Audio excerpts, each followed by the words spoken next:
और आपको बता दें कि सरकार ने दिवाली से पहले डेयरी सेक्टर को दिवाली गिफ्ट दे दिया है। डेयरी प्रोडक्ट्स पर लगने वाले जीएसटी दरों में भारी कटौती है। जहां पहले 12 और 18% तक की होती थी दर, अब ये घटाकर या तो 5 पर आ गई है या फिर पूरी तरह से नील कर दी गई है। इन सब चीजों पर बात करने के लिए आगे किसानों पर क्या इम्पैक्ट है, डेयरी इंडस्ट्री कैसे इसको रिएक्ट कर रही है, एंड ऑफ कोर्स कंज्यूमर्स इस फेस्टिवल्स में क्या एक्सपेक्ट कर सकते हैं, इन सब पर बात करने के लिए हमारे साथ अमूल के मैनेजिंग डायरेक्टर जयंत मेहता हैं। मिस्टर मेहता, बहुत शुक्रिया समय निकालने के लिए।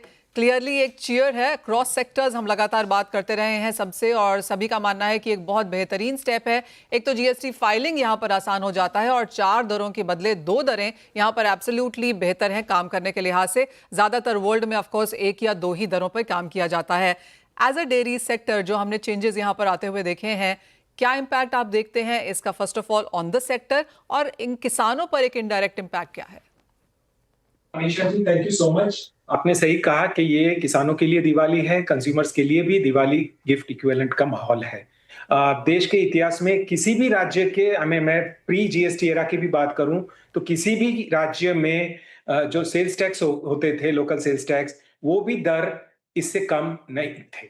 तो this is the best ever taxation regime that we have seen for dairy products for our country, across the country, and it will, इसका जो फायदा होगा वो सभी कंज्यूमर्स और किसानों को अक्रॉस द नेशन होगा। बात करें इसके इम्पैक्ट की, तो स्वाभाविक तौर से जो जीएसटी की दर घटी है, आइसक्रीम में 18 से 5 हुई है, बटर और चीज और घी पे 12 से 5 हुई है, तो उसका सीधा फायदा कंज्यूमर्स के एमआरपी में होगा। तो ये बेनिफिट पास होने से खपत है उसमें डेफिनेटली बढ़ोतरी होगी, और जैसे ही खपत बढ़ेगी हमारे किसानों को भी उसका फायदा होगा। तो ये एक बहुत ही उत्तम डेमोन्स्ट्रेशन है सरकार का कि किसानों और कंज्यूमर्स का डेयरी उद्योग के माध्यम से हम दोनों को किस तरह से बढ़ावा दे पाए। और बात जयंत जी, और जयंत जी, मैं ये जानना चाहती थी, क्योंकि जैसे आप कह रहे हैं कि कंजम्पशन यहाँ पर बढ़ती हुई नजर आएगी, क्या कुछ असेसमेंट, इनिशियल कैलकुलेशंस हमने किए हैं कि इसका direct indirect impact consumption growth पे कैसा होगा? देश की जीडीपी बढ़ रही है तो ऑब्वियसली कंज्यूमर्स की आय बढ़ रही है। एक और एडिशनल मुद्दा इस साल भी आया कि जब सरकार ने डायरेक्ट टैक्स कम किए, तो मिडिल क्लास की परचेजिंग पावर भी हर महीने बढ़ी, क्योंकि आपके टैक्स के दर कम हुए। सो पहला डायरेक्ट टैक्स में फायदा हुआ, फिर इनडायरेक्ट टैक्स यानी कि जीएसटी में कटौती हुई। तो ये दोनों की वजह से परचेजिंग पावर बढ़ता है। और दूध एक ऐसी प्रोडक्ट है जो हमारे सबके जो मंथली कंजम्पशन बास्केट में सिंगल लार्जेस्ट एक्सपेंडिचर के आइटम होती है।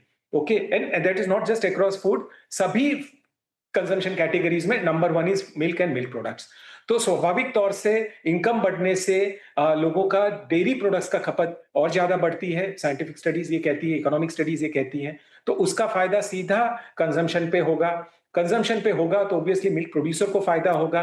और इंडिया का जो ग्रोथ रेट है विश्व में करीबन 6% का, वो लगातार बढ़ता रहेगा, क्योंकि आपकी डोमेस्टिक मार्केट भी बड़ी है। हम विश्व के सबसे लार्जेस्ट दूध उत्पादक हैं, विश्व के लार्जेस्ट कंज्यूमर मार्केट है। तो ये एक बहुत ही बढ़िया गोल्डन कॉम्बिनेशन है डेयरी इंडस्ट्री के लिए और ऑब्वियसली कंज्यूमर्स के लिए, कि कम रेट पे वो ज्यादा से ज्यादा अच्छी क्वालिटी के डेयरी प्रोडक्ट्स खरीद पाएंगे और अपने परिवार का पोषण कर पाएंगे। Jayant ji, as normal per annum milk and milk products की ग्रोथ क्या है इंडियन मार्केट्स में डिमांड के तौर पर, और ये दोनों जो स्टेप्स आपने बात की जिससे यहाँ पर हम परचेजिंग पावर बढ़ता हुआ देखेंगे, आप कहेंगे वो इंक्रीमेंटल ग्रोथ यहाँ पर आएगी, तो वो क्या परसेंटेज होगी? मिल्क प्रोडक्शन ग्रोथ इज 6%, और जो इंडिया में टोटल सालाना 240 मिलियन मेट्रिक टन दूध यानी कि 63 करोड़ लीटर दूध रोज की उत्पादन होता है, उसकी मूल्य करीबन 14-15 लाख करोड़ रुपए की है। ठीक है। अमूल की मैं बात करूं तो हमारा पिछले साल ब्रांड का टर्नओवर 90,000 करोड़ था। इस साल हम 10% की ग्रोथ से तो ऑलरेडी बढ़ रहे हैं, तो 1 लाख करोड़ का जो ब्रांड बनेगा उसमें भी जो इंक्रीमेंटल ग्रोथ आएगी अक्रॉस प्रोडक्ट कैटेगरीज, उससे डेयरी सेक्टर को ऑर्गेनाइज सेक्टर के जाने में बहुत ही एक ज्यादा इम्पेटस मिलेगा। लूज से लोग पैकेज की तरफ जा रहे हैं, अनब्रांडेड से ब्रांडेड की तरफ जा रहे हैं, और यही चीज पनीर में आपने 0% जीएसटी कर दिया, बाकी सब प्रोडक्ट्स में आपने 0 और 5 की रेंज में रखा, तो उसकी वजह से जो डिफरेंस था अनब्रांडेड और ब्रांडेड का वो ऑलमोस्ट 0 हो गया। और उसी तरह लोग ज्यादा से ज्यादा ब्रांडेड प्रोडक्ट खरीदेंगे, ज्यादा से ज्यादा दूध संगठित क्षेत्र यानी कि ऑर्गेनाइज सेक्टर में आएगा, और उसकी वजह से इंडस्ट्री को भी फायदा होगा, कंसिस्टेंट क्वालिटी के प्रोडक्ट्स कंज्यूमर को मिलेंगे और प्रोड्यूसर को भी अच्छी क्वालिटी का दूध उत्पादन करके उसके उचित दाम मिलेंगे। सो ये एक बहुत ही विन विन सिचुएशन है प्रोड्यूसर और कंज्यूमर के लिए, और double digit growth in the market is easily achievable, not just for Amul but for all or most of the branded players, and of course the production growth will also be commensurate with the increase in demand. Jayant ji, paneer पर बात करते हैं जहां पर भी 0% GST आ गया है। पनीर में एक हमने पैरेलल मार्केट चलते हुए देखी है, एनालॉग या फेक पनीर की भी, जो क्लियरली काफी हद तक एक्सेप्टेड रहा है जब तक लोगों को इसके बारे में पता नहीं था। उसके बाद हमने चेक्स यहां पर आते हुए देखे। आप कहेंगे अब क्योंकि 0% जीएसटी यहां पर है, ये एक मार्केट खत्म होती हुई नजर आएगी और जैसे आपने कहा ऑर्गेनाइज्ड प्लेयर्स यहां पर बढ़ेंगे? ये बिल्कुल सही है, और इसमें आपका भी काफी रोल रहा है लोगों में जागरूकता बढ़ाने का। ब्रांड्स तो अपने तौर पे करती हैं, लेकिन मीडिया का भी एक रोल रहता है, एक अहम भूमिका रहती है कि अगर एडल्ट्रेशन हुआ या फेक प्रोडक्ट्स हुए, घी की भी बात करें, पनीर की भी बात करें, तो जागृति बढ़ाने का काम मीडिया ने भी किया, और उसकी वजह से ये इंडस्ट्री डेफिनेटली खत्म होगी। फूड सेफ्टी भी is also very alert, brands are also trying to showcase the goodness of their quality and the ingredients, और कंज्यूमर में अवेयरनेस की वजह से ये सब मार्केट्स में मल्टीफोल्ड ग्रोथ होने की हमें उम्मीद है। बात कर लेते हैं, एक सेंस पहले तो लेना चाहेंगे कि कितनी प्रोडक्शन है, किस तरह की कंजम्पशन है, और अब क्योंकि जीएसटी की दर 0% है, किस तरह का हम यहाँ पर कंजम्पशन में ग्रोथ आता हुआ देखेंगे? हमारी मैं बात कर सकता हूं तो हमारे 50% ऑफ टर्नओवर 0% जीएसटी पे है, जिसमें खास करके दूध आ जाता है। अभी टेट्रा पैक दूध को भी 0% मिलाया गया है, पनीर और खोआ को भी 0% मिलाया गया है। So that is one very big segment, और बाकी सब 5% है। सो नेट नेट हम पूरा 2.5% जीएसटी इक्विवेलेंट में काम करते हैं, और उसमें भी सेट ऑफ की वजह से एक्चुअली इम्पैक्ट न्यूट्रल हो जाता है। सो एक इंपॉर्टेंट प्रोडक्ट दूध, जिस और दूध के मल्टीपल डेरिवेटिव्स और वेरिएंट्स को सबने अपने एक लोअर टैक्स ब्रैकेट में डालने से जो मल्टीप्लायर इफेक्ट है उसका प्रोडक्शन और कंजम्पशन पे बहुत ही ज्यादा हमें होता हुआ दिख रहा है। जयंत जी, जैसे हम बात करें यहाँ पर मिठाइयों की, 5% है, कार्बोनेटेड या शुगर बेस्ड ड्रिंक्स हैं वो 40% है, ये डिस्टेंस कैसे देखते हैं आप? Well, this something which is useful consumption, something which is a part of your culture, and something which is ज्यादा जिसमें शुगर का एक सिग्नल देना है कि बहुत ज्यादा शुगर कंजम्पशन हेल्थ के लिए अच्छा नहीं है। तो I think it's a very well thought out move of the government. माननीय प्रधानमंत्री जी भी सेहत के लिए सबको जागरूक कर रहे हैं। ऑयल कंजम्पशन कम करने की भी अगर मुहिम हमारे सबसे बड़े नेता अगर खुद कर रहे हैं, तो इसका मतलब ये है कि देश को स्वास्थ्य की तरफ भी जागरूक होने की जरूरत है। और कार्बोनेटेड प्रोडक्ट्स पे सेम टैक्स तो इंडिया के लिए नया नहीं, इंडिया सिर्फ इंडिया में नहीं, विश्व में भी ये इस दिशा में काम हो रहा है। So end of the day consumers की अवेयरनेस बहुत ज्यादा इंपॉर्टेंट है। कुछ ऐसे स्टेप्स सरकार को शायद लेने पड़ते हैं लोगों को समझाने के लिए, पर आगे जाके लोग जागरूक रहेंगे तो इसका देश के लिए बहुत अच्छा इम्पैक्ट होगा, हमारी सेहत के लिए अच्छा इम्पैक्ट होगा, और आगे जाके दवाई का बिल भी कम होगा तो सबको फायदा ही। जयंत जी, काफी सालों से मेरी बात आपसे यहाँ पर लगातार होती है, एंड हम डबल डिजिट परसेंटेज ग्रोथ की बात यहाँ पर लगातार करते रहते हैं। क्या जीएसटी एक डबल फिलिप यहाँ पर देगा? और जब आपने कहा कि अक्रॉस बोर्ड, अक्रॉस सेगमेंट्स यहाँ पर ये देखने को मिलेगा, तो अगर हम मिल्क की बात करें, घी है, मिल्क प्रोडक्ट्स लाइक दूध, छाछ, योगर्ट, चीज भी आप करते हैं, बटर भी आपका है, आइसक्रीम्स भी हैं, किस कैटेगरी में ज्यादा ग्रोथ देखने को मिलेगी? इसमें एक्चुअली देखें तो ये कॉमन कंसिस्टेंट ट्रेंड रहा है कि जब मार्केट में आपको सभी पैरामीटर्स पे आप काम कर रहे हैं, not just products but supply chain की बात करें, डिस्ट्रीब्यूशन की बात करें, इनोवेशन की बात करें, और कंज्यूमर कम्युनिकेशन की बात करें, अगर आपने एक कंसिस्टेंसी से काम किया तो आपको सब प्रोडक्ट्स में अच्छे ग्रोथ मिल सकते हैं। ऐसा हम तो क्वार्टर ऑन क्वार्टर पिछले 2 साल से देख रहे हैं, और आगे भी 6 क्वार्टर तो बहुत ही पॉजिटिव है डेयरी इंडस्ट्री के लिए, as per as our current window of opportunity as we see. तो मेरे ख्याल से स्टेपल्स जो हैं, दूध, दही, छाछ, वो तो कंसिस्टेंटली बढ़ने हैं। घी, बटर, चीज, उसमें काफी अच्छा इम्पैक्ट आते हुए दिख रहा है because of the GST reduction. और जो यूथ, खास करके यूथ वाले प्रोडक्ट्स हैं, जिसमें मिल्क बेस्ड बेवरेजेस आ गए, छाछ, लस्सी एंड आइसक्रीम्स, तो ये सबसे we are seeing a much bigger opportunity. अब आइसक्रीम की बात करें, जिसको आज तक अभी लग्जरी प्रोडक्ट गिना जाता था, 18% जीएसटी था, कई राज्यों में इसके पहले और भी ज्यादा टैक्सेस हुआ करते थे, उसको आपने अगर 5% पे लेके आए, और इंडिया का पर कैपिटा आइसक्रीम कंजम्पशन सिर्फ 5 कप है प्रति व्यक्ति एक साल का, और वर्ल्ड का बड़े डेवलप्ड कंट्रीज में 15 से 20 लीटर प्रति व्यक्ति आइसक्रीम कंजम्पशन है एक साल का। तो ये एक अपॉर्चुनिटी है हमारे लिए ग्रोथ के लिए। अनफॉर्चुनेटली अमूल ने पिछले 2 साल में कैपेसिटीज डबल कर ली, 30 से ज्यादा हमारे आइसक्रीम के प्लांट्स है देश भर में। तो we are extremely excited by this GST reduction, and also more importantly जो अपॉर्चुनिटी हमें अभी ग्रोथ की आ रही है। वाह, बहुत बहुत स्ट्रॉन्ग नंबर्स वहां पर ऑफ कोर्स आते हुए, लेकिन इसी के साथ एक छोटे से ब्रेक के लिए रुकना होगा। लौटेंगे तो जयंत मेहता जी हमारे साथ जुड़े रहेंगे, हम उनसे बात करेंगे इस फेस्टिवल सीजन डिमांड एक्सपेक्टेशंस की, इस ब्रेक के बाद।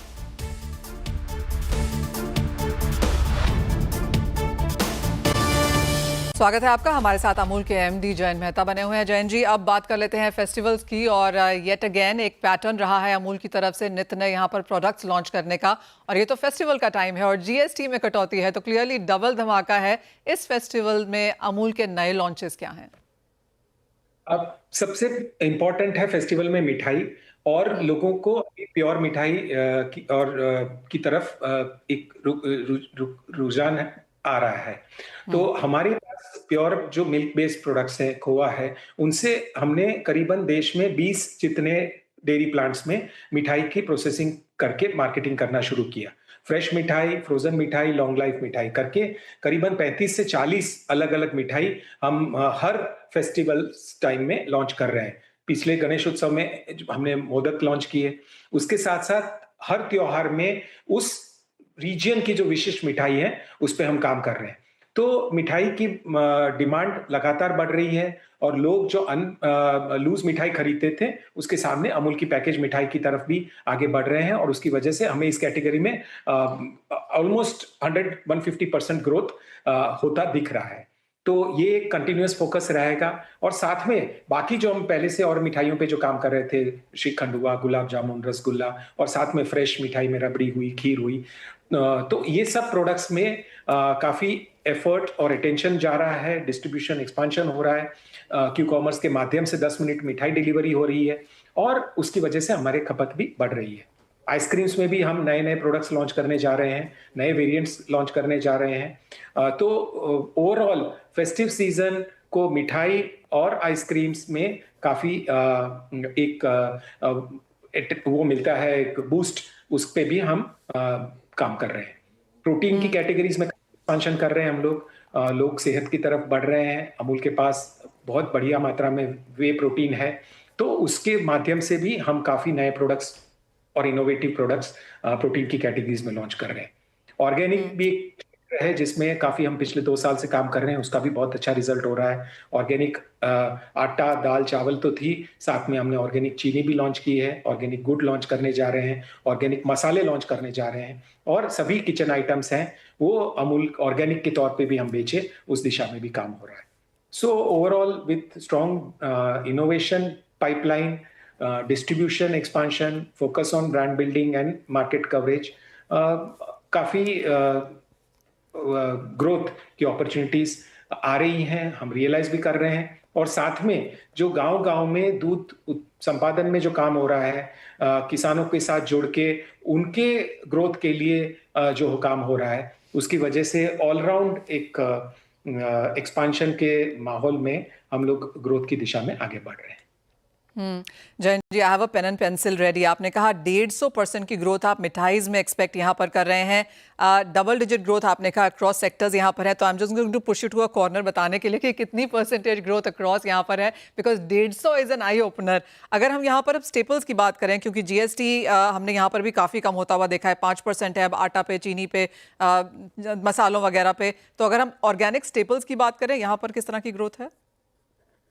जी, इसमें ऑर्गेनिक में you have to actually grow organically for a simple reason कि आपको उस तरह के ऑर्गेनिक सर्टिफाइड किसान चाहिए, जी। फिर उसके प्रोडक्ट को आपको प्रोसेस ऑर्गेनिक सर्टिफाइड प्लांट्स में करना है और उसको कंज्यूमर अवेयरनेस के थ्रू बेचना है।